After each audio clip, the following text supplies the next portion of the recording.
supposed to be always snowing there. Fortunately, there's magic in the world, so it's actually easy enough to reason that, say, the main roads are spelled to retain a certain temperature so as to keep the snow from building up unless it's a freaking blizzard. Also, the village is another magical location that the canon gives the feel of being pretty small, and by small I mean tiny. Hogsmeade is the only fully magical village in Great Britain, and it's tiny. I mean, come on, at least make it normal. So yeah, Hogsmeade is a bit bigger here than in the canon, and it gets way more tourists every day than in the canon. Why? Because I love places that have a lot of people. Liveliness is great and makes things more enjoyable in general. Plus that means more chaos whenever the village gets its customary attack XD, so take a second and drop a review to tell me what you think. Love hearing your thoughts, small or big. Regardless, I hope you've been enjoying things so far. Cheers. 8. Into our own hands. When you hesitate in life, you always lose, be it something as simple as the last piece of pie or a life that you're trying to save. Rather you do something and reap the consequences than do nothing and regret your inaction for the rest of your life. Alistair Moody to Harry Potter during late-night training, August 1995. Tilda Chapter 8. Into our own hands, Tilda. Remind me why we didn't just do this in the Three Broomsticks. They've even got a second floor now. I've already told you, Ron, it's always packed. We'd never get any peace of mind talking in there. You're sure about this now? I mean, we can always relocate. We don't want this circulating through the school, and being around other students is the quickest way to make that happen. You know just as well as I do that Umbridge would shut this down in a heartbeat. The Hog's Head should be fine, though. Students never go in there. It's a bit, you know. Hermione paused for a second, looking for the right word. Dodgy, Harry suggested. Ron just gave them an unamused look. A bit. This was, after all, the place that Hagrid frequently walked out of with unborn creatures of incredible danger and questionable legality. Still, there was no further objection about their destination, and they continued the remainder of the way in silence. It didn't take long for the trio to reach the pub. It was right around the corner from the post office and up a side street a bit. The sign that hung over the door creaked as it swayed and depicted a severed boar's head dripping blood onto a white cloth. Lovely. Well, after you, leader, said Ron, looking at the place apprehensively. Hermione glanced at Harry, who gave her a pointed look. She straightened her shoulders, saying, Right, well, come on. She pushed the door open and walked in, Harry and Ron flanking her. Harry was immediately reminded of a dark cellar. It certainly resembled one. The bay windows were so grimy they might as well have been hidden behind curtains for all the light they let in. The room instead had to be lit by a large number of candles that sat on the tables littering the room. The ground was so covered in filth that the stone floor could easily be mistaken as earthen. There were only a handful of people in the place, though all of them wore cloaks with hoods that covered their faces. Harry remembered Hagrid mentioning the wide range of characters that frequented this place. He supposed then he shouldn't be surprised that one figure at the bar was downing glass after glass of something that honestly looked like liquid fire. In fact, it might actually have been on fire itself. The fact every visible inch of the drinker was completely covered in less than clean-looking bandages was really just the kicker. "We're really doing this, huh? Try to relax a bit, Harry," Hermione said reassuringly. "I've triple-checked everything. We aren't out of bounds for anything we're doing." Not the Hog's Head, not the study group were planning nothing. "Guess I'm just being a bit paranoid then. For the record, though, it's not really a study group we're doing," said Harry flatly. "More a subversive combat unit." "Don't argue semantics with me, Harry. You won't win," she chirped. "She's got you there, mate," said Ron with a shrug. "Let's get drinks, I'm parched." They walked up to the bar where the barman had just exited a back room and was now eyeing them suspiciously. He was a grumpy-looking old man with a good amount of long grey hair and beard. Tall and thin, the man actually looked vaguely familiar to Harry. "What?" he grunted, clearly less than pleased to have a bunch of kids in his establishment. "3 butterbeers, please," said Hermione. The man did nothing for a second before reaching under the counter and pulling out 3 very dusty bottles and placing them on the counter. "6 sickles," he said, eyeing Hermione. "I've got it," said Harry, fishing out the silver and passing it over. Harry noticed that the barman's eyes flicked to his scarf for a second before he took the money and tossed it into a wooden till a few feet away, the drawer popping open to accept the coins and snapping shut immediately after. The man covered in bandages tapped the counter with his knuckles for another drink, pulling the barman's attention away from them. As they found seats, Ron looked over at the bar speculatively. "You know, I bet they'd serve us anything in here," he said with a small grin. "I've always wanted to try fire whiskey." Hermione, who had just spelled their drinks clean, instantly looked over at Ron. "Ron," she started disapprovingly, but Harry quickly cut her off. "So, who exactly is supposed to be meeting us?" He opened his butterbeer and took a swig. At least the drink itself was as good as ever, though it lacked that certain quality of the butterbeer from the 3 broomsticks. "Who'd you end up talking to anyway?" "Just a couple of people," she said, looking over at the door and then checking her watch. "I told them to be here about now, and I'm sure they all know where it is. Oh, look, this might be them." The pub door had opened again, though unlike when they had entered, this time it was to an absolute flood of people. First came Neville with Dean and Lavender, who were closely followed by Parvati and Padma Patil with the quiet Sue Lee. Then Cho entered with her friend, Marietta Edgecombe. Luna was next, followed by Katie, Alicia, Angelina, Carlin and Dennis Creevy, Ernie Macmillan, Justin Finch-Fletchley, Hannah Abbott, Susan Bones, Anthony Goldshan, Michael Corner, and Terry Boot.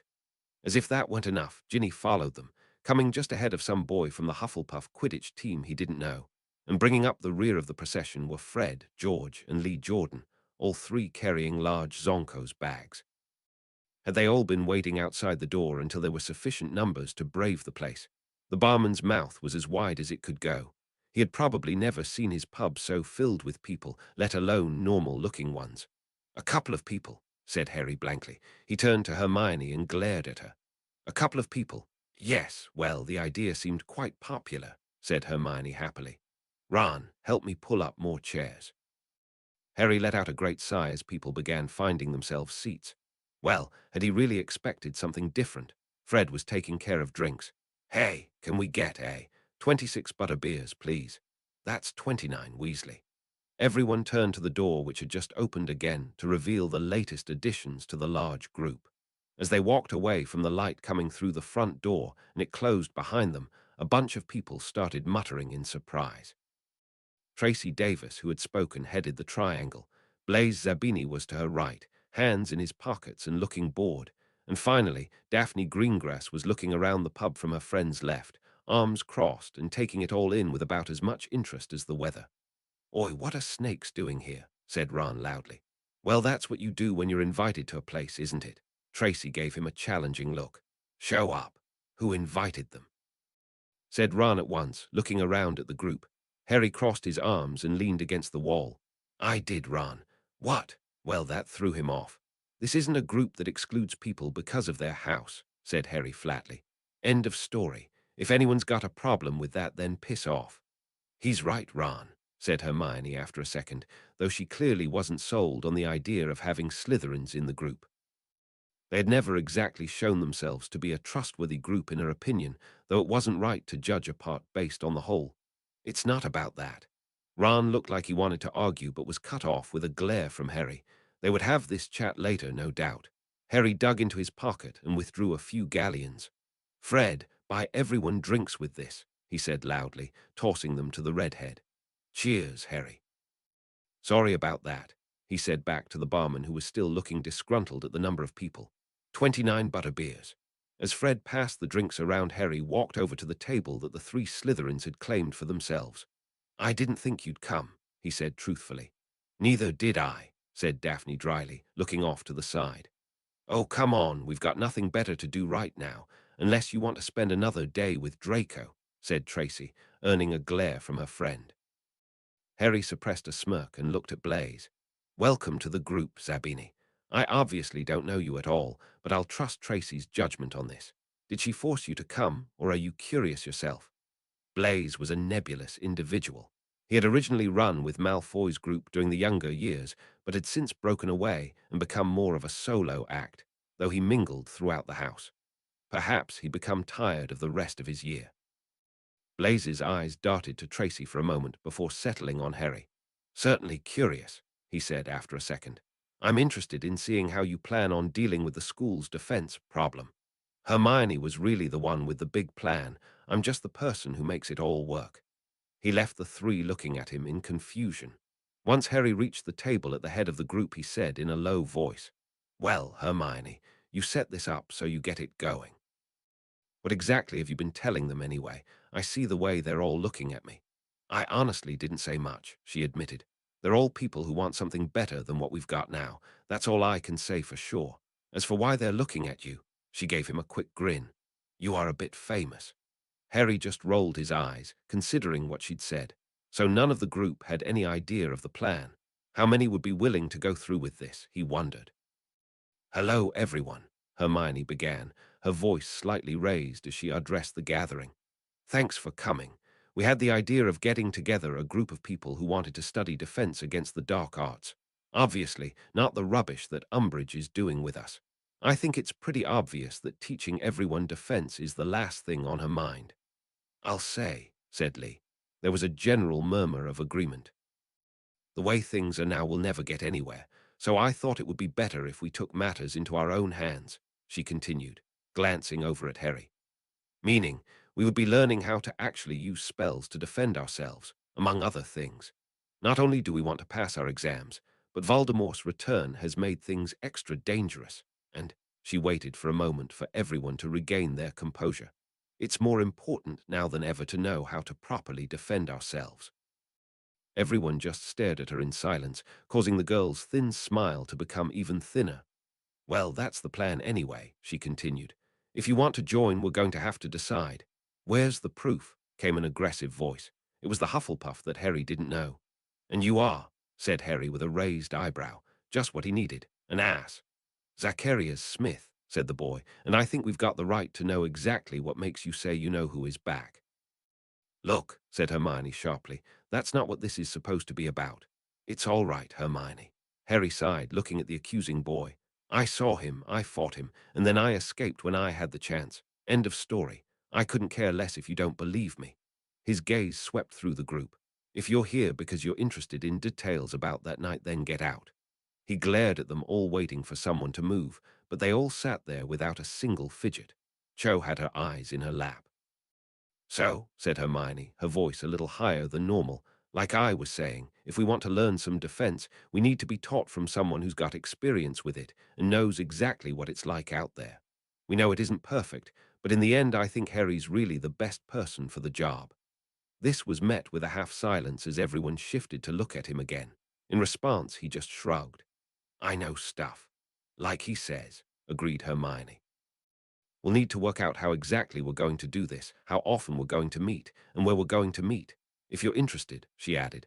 Okay, any other questions? He asked, deciding not to put his wand away and twirling it between his fingers. I've heard you can make a patroness. Is that true? Said Marietta. There was a murmur of interest around the group at this. Ah, yeah, I can. You heard it. Rumor, she said as if that explained everything. Since my 4th year. I never saw it, though, a corporeal patroness. It's not really an actual patroness otherwise, is it? That's pretty incredible, said Marietta, getting a nod from a number of others. I'll show you later if you want, he said with a shrug. We can make it a late lesson. Did you kill a basilisk with that sword in Dumbledore's office? Demanded Terry Boot. Harry, as well as everyone else, turned to him. Apparently, the meeting had become a Harry Potter rumor Q&A session. One of the headmaster's portraits told me that when I was there last year, Terry elaborated, there was a snort from the side as Daphne failed to repress a small laugh. Something funny, said Ron aggressively. Killed a basilisk, are you kidding me? She said in amused disbelief. With a sword, Tracy and Blaze were also both looking at Terry Boot like he was somewhat unhinged. Maybe you shouldn't believe everything you hear, said Harry. What else do the portraits have to do than come up with interesting things to say to one another? Ron looked like he wanted to object, but Harry shot him a quick look and he sat back in his seat. Ginny frowned but said nothing. True, I've heard a bunch of pretty ridiculous things from portraits about you, said Ernie. Though between them and the rest of the school, it's pretty hard to keep up with the truth. Harry likes to keep things interesting, quipped Fred. Yeah, a year without life-threatening situations would actually probably kill the guy, poor bloke, said George. Harry palmed his face at this. Come on, you guys. But I wouldn't doubt that he knows a thing or two about how to survive, Lee added. We could do worse for a teacher. He did make it through the tournament last year too, added Cho. That's impressive in its own right. I wouldn't mind learning from him. Right, said Hermione hastily. The point is, he's willing to teach us. I know he's not a professor, but anything is better than Umbridge at this point. There was a murmur of general assent. Anyone not interested? When no one moved, Hermione continued on, clearly pleased. Right then, the next question is how often we do it. I really don't think there's any point meeting less than once a week. Hang on, said Angelina.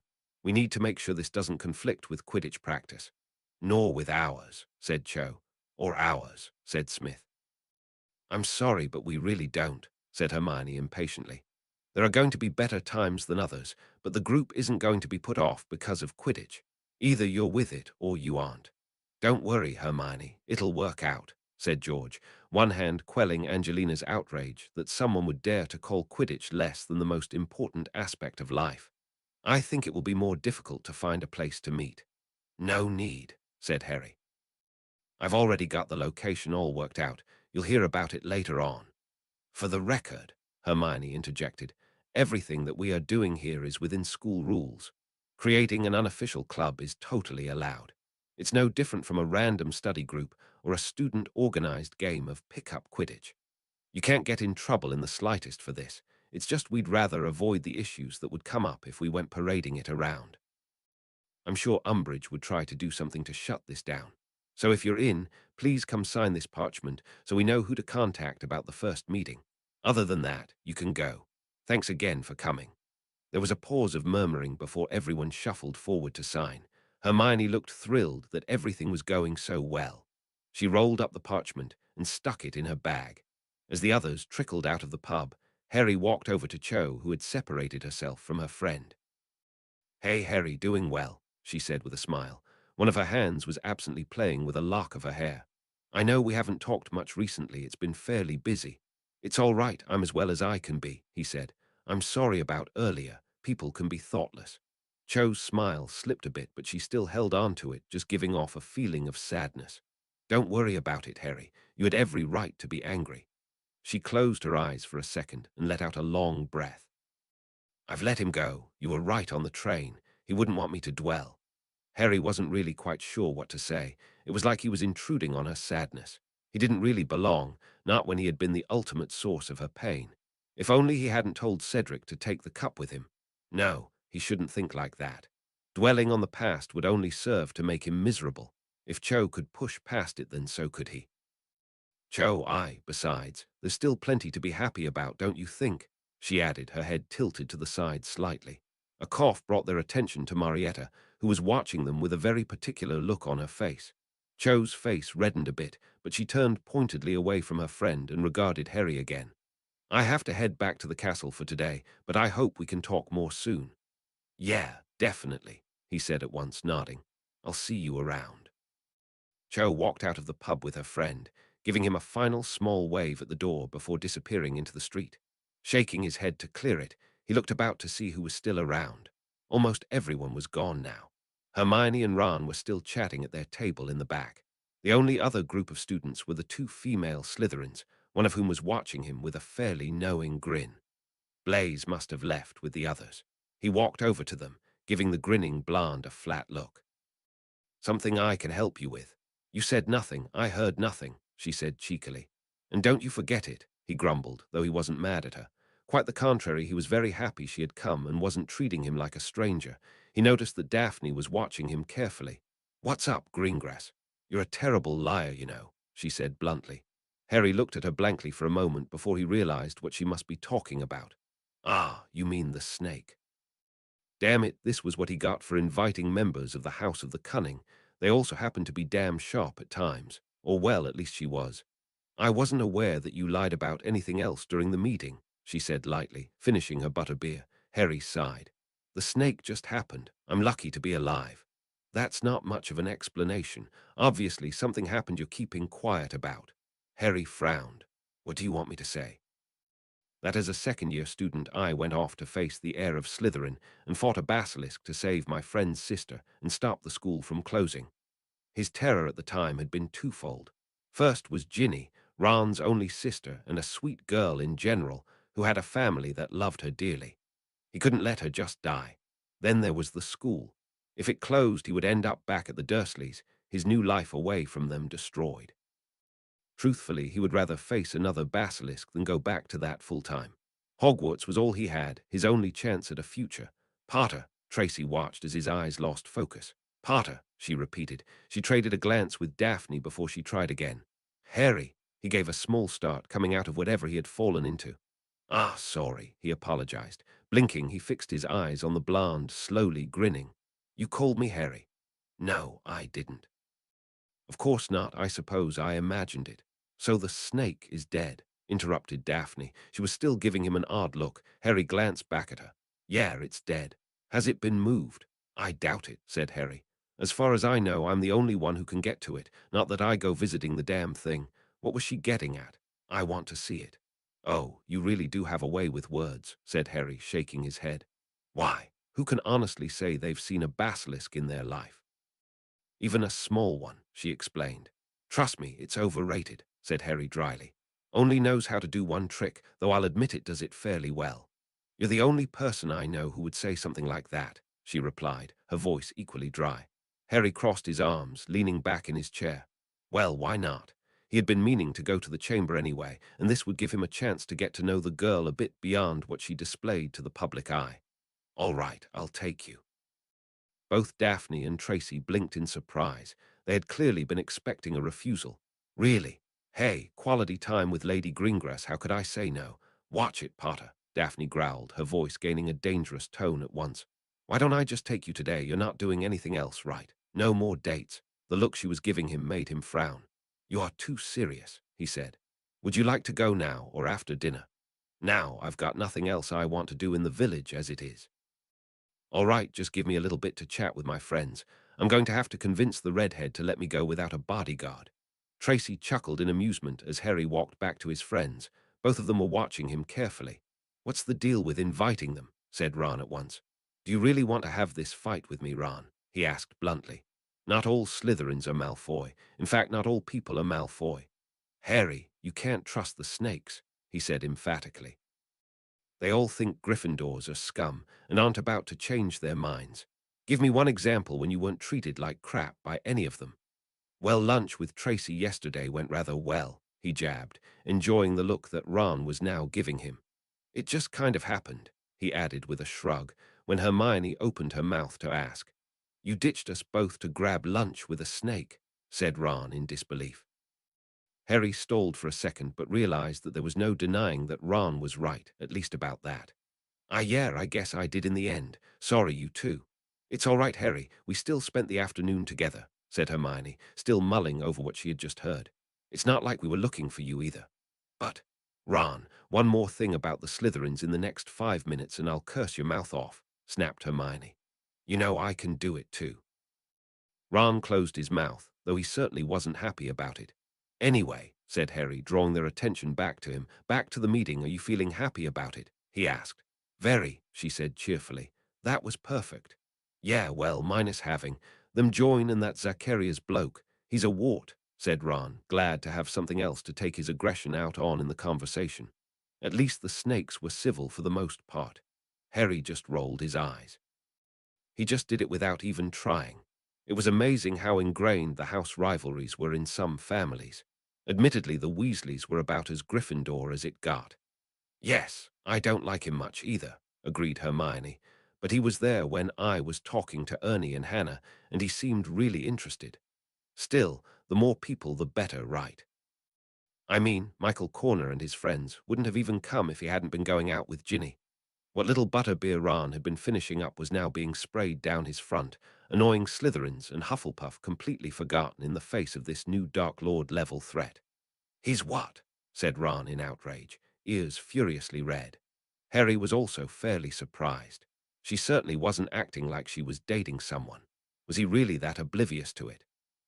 Though to be fair, he didn't exactly get to spend much time with her to begin with. This summer was really the first time that he talked to her regularly. Trying to think of anything that could have hinted at the sudden news, Harry missed much of the back and forth between a livid Ron and an exasperated Hermione. At least it explained why she was acting so natural around him. It looked like her boy, who lived Crush, really was gone then. Well, that was a relief, at least. I'm going to go now, he said flatly to his two friends, who didn't seem like they were stopping any time soon. All right, Harry, we'll see you later, said Hermione absently, now following a fuming Ron out of the pub, in all likelihood to prevent him from doing something rash. Shaking his head in amusement, he returned to the Slytherins. All right, ready to go, he said. You honestly think I'm about to walk through Hogsmeade with you, Potter, said Daphne, eyebrow raised. Especially after yesterday, I'm not eager to start rumors. Harry just gave her a disgruntled look. Fine, come to the second floor of the castle. Anywhere will do. He turned to her companion. Did you want to come, Tracy? It sounds fun, but I've got some things to do in the village before I head back to the castle today, she said in apology. No problem, I'll see you around then. He walked over to the bar and pushed a galleon towards the barman. Sorry about the mess, he said, motioning to all the empty butter-beer bottles. This is for putting up with us. Harry moved towards the door and after a final glance to the Slytherins, made his way back into the streets. XX, that was pretty rude, you know. Sorry, he just rubs me the wrong way. Tracy just sighed. Well, here's your chance to get to know him a bit better. He's really not as bad as anyone makes him out to be. Daphne eyed her friend sidelong before responding.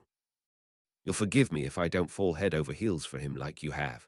If you ever want me to stop teasing you about your date, then teasing me about mine isn't going to help, Tracy responded grumpily. Fine, fine, truce. What are you going to do while I go see whatever Potter's got cooked up? Daphne was unable to hold back a small snort of laughter. I mean, really, a basilisk. I know it sounds ridiculous, but why would he lie? Tracy frowned. After yesterday, it just doesn't seem like something he'd do. To impress us, she suggested. We're both attractive after all. You're hopeless, Tracy shook her head. I said it before, Potter's an awful liar. I don't think it's a basilisk, but there probably is a snake or something. You remember the rumors that were flying around at the end of second year? Though to be fair, a basilisk actually makes sense. Its gaze kills, but indirectly could potentially petrify. Yeah, right up until you get to the part where he kills it with a sword. Tracy shook her head. Who comes up with this stuff anyway? Something else would have happened to it. Daphne paused, crossing her arms. Anyway, I'm still pretty surprised he agreed. Must be because of you. Maybe, she said with a shrug. They were now on the high street. Daphne gave her friend a small shove to the side. I'm going to head back to the carriages now. What about you? I wanted to get my dad something from the village. His birthday is coming up. That's right, I forgot about that. Tell me what you ended up getting later. You always get him the weirdest stuff. Of course. XX Harry made his way back to the carriages slowly, his mind skipping around between the meeting, Cho, and his new afternoon plans. As much as he didn't want to admit it, Tracy made a good point the day before. He and Cho danced around each other, but never really made any move to try to change things. Was she waiting for him to do something? Should he ask her to Hogsmeade next time? He continued down the road in relatively high spirits when something down a side street drew his eyes. Malfoy, Crabbe, Goyle, and Nut were all hanging around outside a shop, otherwise oblivious to the world. Harry slowed, eventually coming to a halt. Seeing the white blonde-haired boy with that haughty expression on his face was making something in the back of his mind burn. Looking down, he saw that he had drawn his wand and was twirling it between his fingers as it sent a feeling of anticipation up his arm. He eyed the carriages, which were only another minute's walk down the road, and changed course, heading toward the Slytherins. His wand was already moving in a lazy sort of motion through the air in front of him. Daphne could wait for a few minutes. He had some unfinished business with Malfoy that was quite pressing, after all. XX. Don't know what to do these days, Nart was saying. My father and stepmother haven't been telling me anything. They will eventually, said Malfoy, arms crossed as he leaned back against the building. They'll have to. Mother keeps telling me to leave it be, finish my education at least, but it's really none of her concern. She just doesn't understand, not like father does. This is my future, not hers, the future of the world. I suppose so, Nart agreed. What? Stupefy.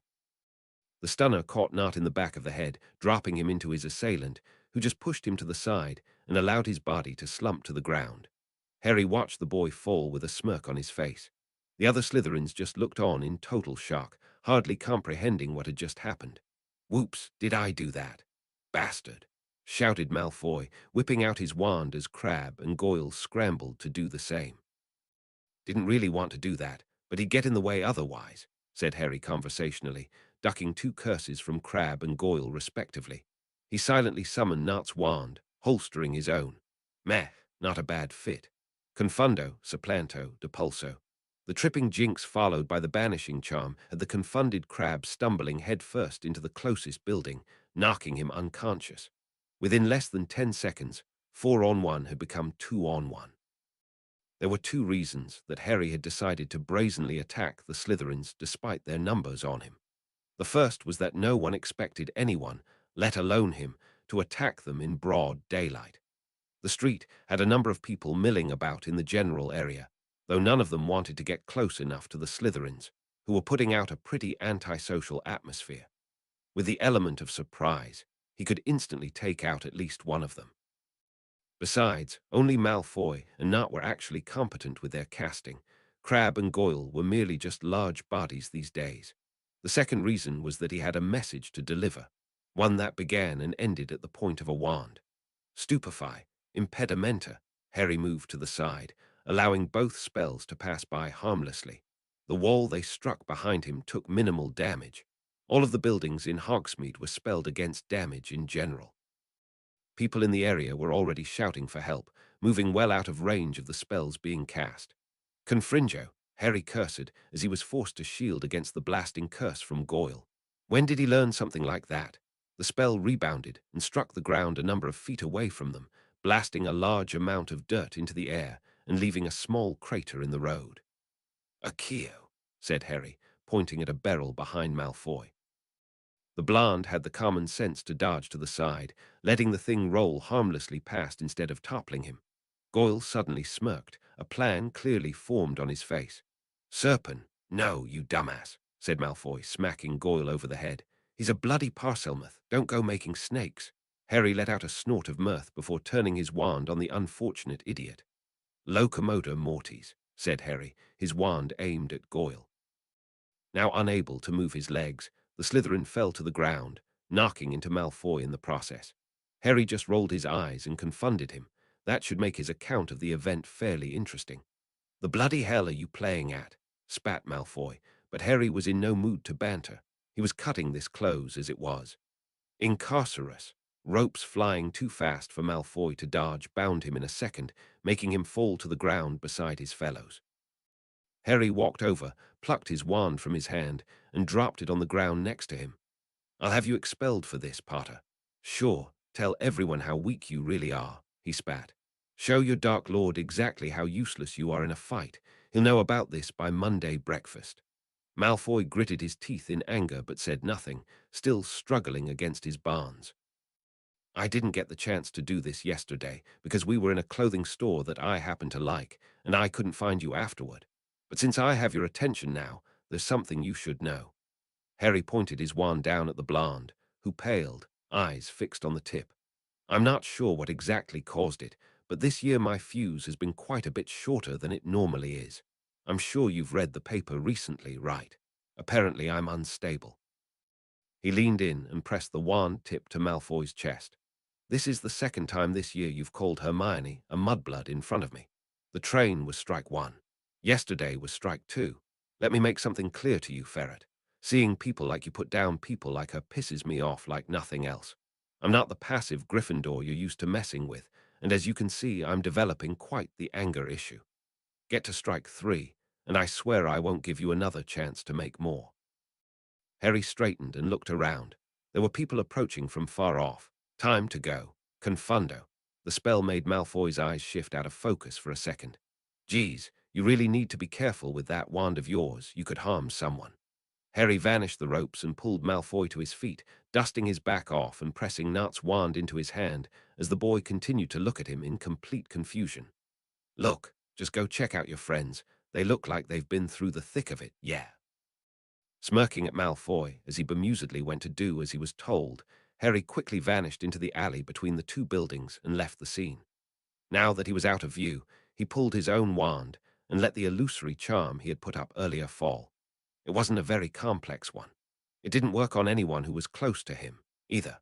All it did was make an area around him, about 30 feet in every direction, such that anyone looking into it would see some strange stuff. People would look different, colors would be all mixed up. It was actually a failed version of a different illusion spell that ended up becoming its own thing. He ended up coming back onto the high street near the edge of the village right by the carriages, tethered to the herd of the Strals.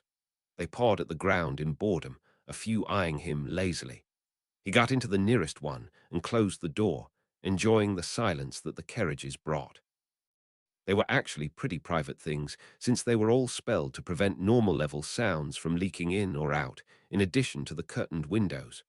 "What the hell did I just do?" muttered Harry, looking at the roof of the carriage. Well, it wasn't as if Nart had deserved to be harmed, and Crabbe and Goyle just lacked their own motivations. Malfoy, though. Harry sighed and ran a hand through his hair. None of them had lasting damage, minus bruises, and Malfoy was still in one piece, as opposed to many like he originally wanted him to be in. What was the point? The carriage obviously said nothing. It was times like this that he couldn't help but wish that his rhetorical questions were actually answered. The carriage suddenly shifted for a moment, making him think it was about to set off to the castle, when the door opened, revealing a black-haired, blue-eyed beauty. Potter. I thought you went back to the castle already, said Daphne, looking up at him from the ground. She quickly glanced around the general area, but it was deserted save for them. I made a slightly impulsive detour on my way back that kept me busy until just now, he said, sitting upright so that she had a distinct side to sit on. Seeing that she still wasn't moving, he continued, I don't bite, you know. Huffing a bit, Daphne climbed into the carriage and closed the door. As soon as she had seated herself diagonally from him, the Lestrals began pulling them back to the castle at an easy pace. So, how has your year been so far? He asked, leaning back in his seat. Nothing worth talking about yours, she replied shortly. It's had its ups and downs, he said. I know Tracy said that you've been worried about defense lately, but are there any other classes you're worried about with the owls? This year has been pretty intense. She just shrugged, pretending to look out of the window while she actually regarded him in the reflection. Not really. Oh, that's good. They fell into silence, though not an awkward one. Daphne couldn't help but think that something was troubling the Gryffindor and was taking up most of his attention to begin with. He had just been making conversation to be polite. With Harry looking out the window, lost in thought, Daphne considered him quietly, her conversation with Tracy the day before going through her head. One day. No, not even that. A mere few uninterrupted hours spent in his company, and the boy who lived had gone from daily nuisance to almost friend for the Bland. He had also followed her around for the entire duration of her awful date with Draco, for whatever reason. And here he sat alone in a carriage with her for the next 15 minutes at least, staring out the window and not talking to her. Why wasn't he talking to her? He talked to Tracy easily enough. They barely even knew each other, and they had an inside joke. An inside joke. Was she so different? And didn't Tracy say that he had been asking about her yesterday? If he was interested then, why wasn't he talking? Why was she driving herself mad with questions? Potter, what's wrong? She found herself asking. Well, it came out more like a demand than anything. Sharp and commanding, especially in the small space of the carriage. Still, Harry just looked over at her with a small frown. There were a few seconds of silence before he spoke. Before I got to the carriages, I saw Malfoy and his cronies hanging out on a side street, he explained in a level voice. I was still pretty pissed about him calling Hermione a mudblood again yesterday, so I walked over and thrashed them.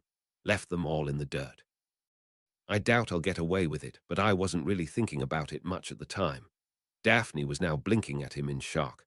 Wait, you just seriously attacked my housemates, she repeated, out of nowhere. Well, it definitely came from somewhere, said Harry, giving her a pointed look. But yeah, it wasn't provoked. I opened by stunning Nut right in the head, point blank. Don't think he even realized what was going on. As he continued to describe the encounter to her, Daphne couldn't help but just sit there, staring at him dumbly. What? He said when he was finished. Daphne had suddenly let out a small chuckle, covering her mouth with her hand. You took on 4 people, and still won without getting a scratch, 2 of whom actually know some pretty dangerous stuff, she said, regarding him with the smallest grins. I was just thinking that maybe you won't be such a bad person to learn from after all. I know I wasn't trying to be a glory seeker earlier in the pub, but that doesn't mean I'm not good at what I do, he said indignantly. I'd appreciate it if you wouldn't suffocate me with your Gryffindor pride, she countered, looking back out of the window. The castle was now pretty close. You're certainly one to talk. Well, she really had nothing to say to that. Harry just watched her silently for a few more seconds before speaking. You're not unnerved at all, he asked with a frown. It doesn't bother you that I just attacked your housemates, simply because I wanted to. He wasn't even sure he was all right about it. Are you going to attack me? Of course not, he said at once. Well then what's the issue? Your main target was Draco, no, she replied. Harry nodded. After what I just went through yesterday, it was well deserved. He needs all the lessons he can get. Harry smirked and leaned back again, feeling more relaxed. Well, that's for sure. Anyway, where are we going when we reach the castle? 2nd floor. You going to go it alone again, or do you think you can risk getting seen walking near me this time? He responded dryly. I told you I didn't want to start rumors, Daphne said at once. How would walking from the carriages to the 2nd floor start a rumor? Said Harry, disgruntled. Are you daft, Potter? You are a walking rumor to begin with. You're honestly lucky enough that your fleeting meetings with Chang haven't been the front page of the paper. Harry scowled at the Slytherin. I take it Tracy told you, didn't she? Is it so hard to get some privacy in this place? Daphne let out a huff of mirth. Potter, you're at Hogwarts. Hogwarts and privacy are mutually exclusive. Not where we're about to go. They made their way up to the castle, which was thankfully deserted. No one wanted to be there at all, considering how ridiculous things had been getting with Umbridge. Now, concerning our little adventure, the place we're going is seriously grimy. You actually might want to kip downstairs and put on something old and unwanted. What about you? She asked. Old and unwanted is all I've got. Daphne gave him an odd look but just said, Let's just go. If what I'm wearing somehow gets ruined, then you can compensate me. At this, Harry just shook his head and led her down the corridor, muttering to himself. Eventually, he turned and walked into a room, causing Daphne to pull up short. Potter, you're in the girls' bathroom. You think? Hello, Myrtle, how are you? Said Harry, continuing inside without hesitation. I'm not going in there with you, she said firmly, watching him from the doorway. That's okay, he doesn't need you in here anyway. The ghost who haunted the bathroom floated out of a stall and circled him in what Daphne could only call a flirtatious way, throwing Daphne a superior smirk as she faced her. That little, Glancing up and down the corridor to make absolutely sure they were alone, she quickly followed him and shut the door behind her. Damn it, this was exactly what she was just talking about. Hello, Harry, said Myrtle prettily. Oh, yeah, thought Daphne, because that's not overt in the least. The boy even had ghosts trying to get in his pants. Unbelievable. It's been so long since you came to visit little Myrtle in her bathroom, continued the ghost. How have you been? I'm well. Hope everything's been right with you too, he said, watching Myrtle flit around in amusement. She certainly seemed a lot more energetic than usual. I've heard that you're a prefect now, she said, moving close to look at the badge on his chest. Does that mean that you'll be using the bathroom again? Daphne blinked. Was Potter blushing? Ah, Myrtle, you really shouldn't be spying on prefects who take baths, he said. You know, most people like to have private time while soaking in the hot water. Myrtle just looped around him again, slowing as she passed by his face. It's not the prefects I'm interested in, Harry. She let his name roll of her tongue seductively before she giggled helplessly and dove back into her stall toilet, causing it to flood a bit. Harry gave a weak laugh and turned to Daphne, who was completely taken aback by the whole scene. Amazing how she's managed to learn how to roll her R's like that, yeah, he said awkwardly. Anyway, let's get moving before someone walks in on us here.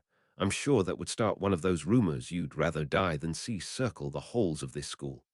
Shaking her head slightly to clear it, she said, Right, why did you bring me in here? Because this is the entrance to the Chamber of Secrets, he said as if that were obvious. Open. At once the sinks at the center parted and revealed a large pipe leading down into darkness. Daphne shivered slightly. Parseltongue was, in her opinion, extremely cool. However, hearing it come from the mouth of Harry Potter, the boy who lived, was a little unnerving. It just seemed so out of character. The Chamber of Secrets, said Daphne in shock. It actually existed. The events from their second year were flooding back to her mind. Then something else clicked. Wait, you expect me to jump down that pipe? I did it when I was 12. I doubt you'll be any worse off, said Harry with a shrug. He made to jump down when Daphne grabbed his robes from behind. Are you crazy? No wonder you mentioned it was nasty. What kind of idiot builds the Chamber of Secrets and makes the entrance a slide? How would anyone get out easily? And it's pitch black in there. You could just as easily end up sliding down on your face. You're lucky you didn't die. You know, Salazar Slytherin was a guy, and guys like exciting things, said Harry, crossing his arms and ignoring the blatant logic in what she was saying. It's a rush going to the bottom. Though now that he thought about it, he didn't exactly have a way to get himself out. Not that he was going to mention that to her. She'd probably kick him down the hole. Just tell the thing to give us stairs or something, she said flatly. Stairs, he said. To his surprise, the wall behind him in between the rows of stalls opened up to reveal a lit staircase. Ha! That would explain why she didn't have all sorts of slime on her when I found her, too. Harry closed the chute entrance, which he realized must have been just for the basilisk, and led the way through the newly formed entrance, the wall closing behind them. This further suggested that there was more to the chamber than just a place for the basilisk to live. Slytherin likely had something else down there built for his own use. The moment that the wall closed, the stairs began moving downwards, much like those leading to the headmaster's office. Daphne nearly lost her balance and grabbed onto Harry for support, though let go as soon as she regained her footing. Who? Asked Daphne, continuing the conversation while watching the lit torches pass them by at a steady speed. Occasionally the passage curved left or right, which kept them from seeing too far ahead. You don't remember the last message on the wall? He asked. Ginny Weasley was kidnapped by Slytherin's heir, and I figured out where the entrance was. The school was closing, and none of the teachers could do anything. I was the only Parselmouth. Really only one thing to do at that point. Go face down a basilisk at the age of 12, she deadpanned. Harry looked back at her. It's not as simple as you think it was, but yeah, I guess in the end that's what it came down to. He lowered himself on one of the steps as they continued to move lower and lower under the castle. You might want to sit. I know you hated the pipe, but trust me, that thing is way quicker than this is, and the slide still took me a minute at least. Daphne regarded him like he was crazy. Do you have any idea how dirty these steps are? They're as old as the castle, and nobody has ever cleaned them. She didn't know any cleaning spells either. Harry rolled his eyes and pointed his wand at the space next to him. Scourgify. Tea here, now just sit down, would you? Maybe if you do, the steps will speed up. Keep an open mind, Harry. Just because she can be annoying doesn't mean she's actually annoying. Tracy wasn't. Daphne eyed the step warily, but ultimately still sat next to him. She had all of her hair over her shoulder in front of her, protecting it from the steps at her back. She looked at him rather defensively. What? Nothing. Roman 20, you have got to be kidding me. Daphne was feeling somewhat faint. Laying before her was a dead basilisk that was somewhere between 60 and 70 feet long, a real, honest-to-Merlin basilisk, and he had killed it with a bloody sword. How? How did I kill it? Harry wasn't particularly too keen on recounting the tale, but since he had actually brought her here. Well, Slytherin's heir set the thing on me, but Dumbledore's phoenix, Fawkes, came to my rescue and put the thing's eyes out. My wand was pretty useless. It's not like I knew any spells to help me. Then Fawkes dropped the sorting hat in my lap. Yeah, the sorting hat, he added at Daphne's evolving disbelief, out of which I drew the sword of Gryffindor, which is sitting in Dumbledore's office. Long story short, it tried to eat me and I ended up stabbing it through the roof of its mouth into its brain. Killed it, but still it managed to stab me with one of those fangs. See how one is missing? He said, pointing. Quite sharp. Tore a nice line in my arm before getting stuck there. Basilisk venom, really, and I mean really hurts. How are you alive? She said weakly. Phoenix tears on the spot it bit me must have neutralized the poison, I suppose, he said, rubbing the old wound absently. It's amazing how powerful those tears are. Just a few drops were able to stop so much poison. Could feel it moving through my whole body. The pain. He let out a shallow breath at the memory. Anyway, like I said in the Hog's Head, I barely did anything myself. The thing stabbed itself on the sword, and I would have been dead 3 times over if not for Fawkes. I'm also guessing the only reason I wasn't outright crushed when it lunged at me is because the sword is pretty damn magical. Mental. You're unbelievable. What else could she say? The whole thing was sensational. A bloody fairy tale, practically. If this was true about him, then what did that say about all the other insane rumors about him? Was it true that he actually had a hand in Quirrell's death? What happened with Sirius Black 2 years ago? That wasn't even counting the regular rumors about the teen. She just had no idea what to believe anymore. I'm still surprised it's in perfect condition, said Harry, patting the basilisk. I mean, shouldn't it be decomposing? It's been years. It takes certain magical creatures a very long time to naturally decompose due to the magic that resides in their bodies, she said automatically. Basilisks would last for quite a while, even small ones, so who knows how long this particular one could last. What do you plan on doing with it? What do you mean? Harry asked. You killed it, so it's yours. That's the law with Class 5 magical creatures, she explained. There's no age requirement or anything like that. You could seriously make a fortune off of this thing. Great, just what I need, more money, he grumbled. You could use it to get some new clothing. The look Harry gave Daphne was simply indescribable. Excuse me. Well, you said earlier that all you had was old and unwanted, she said with a shrug. So replace it. Oh yeah, I suppose. Even though he had escaped living with the Dursleys full-time years ago, there were still parts of his life that he had difficulty changing, even though he might want them to change. He was just so used to wearing Dudley's cast-off clothing, doing his best not to stand out to his aunt or uncle lest he draw their wrath. It was the same with his attitude to school and achievement, though he was more confident that those particular things were changing these days. Honestly, why didn't he have better stuff? It wasn't like he couldn't afford it. He just didn't. It made him uncomfortable, and for the life of him he wasn't sure why. Potter, you're spacing out again, said Daphne, prodding him slightly. Sorry, if you're done, let's head back. This place isn't exactly a vacation spot. They started heading back, Harry sealing the chamber and reopening the staircase. Before Daphne could step onto it, Harry stopped her with a hand on her arm. Greengrass, I know it's a rumor, but can you just keep this outing under wraps? He asked. I mean, you can tell Tracy, but otherwise, what makes you think I want it to be known that I went anywhere alone with you, Potter? We've been through this, she said flatly, pulling herself out of his grip. Harry couldn't help but smirk at that. Well, at least she was consistent. Why'd you even take me to see it? Asked Daphne.